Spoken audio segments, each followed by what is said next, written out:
அங்கீகரிக்கப்படாத வீட்டு மனைகள் பத்திரப்பதிவு செய்திட விதிக்கப்பட்டிருந்த தடையை நீக்க சென்னை உயர்நீதிமன்றம் மறுப்பு தெரிவித்துள்ளது. விளைநிலங்களை வீட்டு மனைகளாக மாற்றப்படுவதை தடுக்க கோரி வழக்கறிஞர் யானை ராஜேந்திரன் சென்னை உயர்நீதிமன்றத்தில் வழக்கு தொடர்ந்திருந்தார்.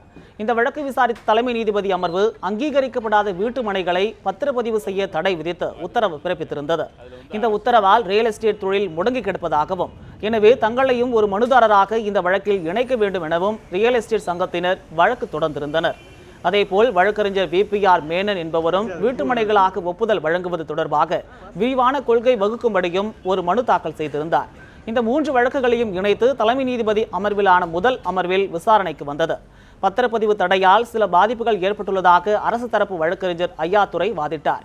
இதனையடுத்து தடையை நீக்க மறுத்துள்ள நீதிபதி பத்திரப்பதிவை முழுமையாக தடை செய்யவில்லை என்றும் அங்கீகாரம் இல்லாத மனைகளுக்கு மட்டுமே தடை விதிக்கப்பட்டுள்ளதையும் சுட்டிக்காட்டினார். மேலும் மனைகளை அங்கீகரிப்பது தொடர்பாக திட்டம் வகுக்கவும் தமிழக அரசுக்கு உத்தரவிட்ட நீதிபதிகள் இந்த வழக்கினை நவம்பர் 16ஆம் தேதிக்கு ஒத்திவைக்கப்படுவதாகவும் அறிவித்தனர். மேலும் அன்றைய தினம் இந்த வழக்கு குறித்த விரிவான அறிக்கையை தாக்கல் செய்ய தமிழக அரசுக்கு சென்னை உயர்நீதிமன்றம் உத்தரவிட்டது.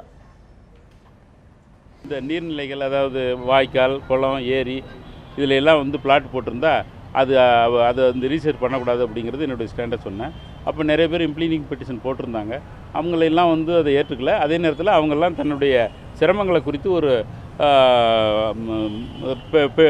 என்னென்ன வகையில் தனக்கு ரிலீஃப் கிடைக்கணுங்கிறத சொல்லலாம். அதை ஒரு வாரத்துக்கு முந்தி சொல்லி அதை எனக்கு கொடுத்துடணும். அது மேலே என்ன முடிவு எடுக்கலாங்கிறத தலைமை நீதிபதி சொல்லி 16/11 ஒத்தி வச்சிருக்கிறாரு. ஆக அந்த தடை இப்போ இருக்கிற தொடருது.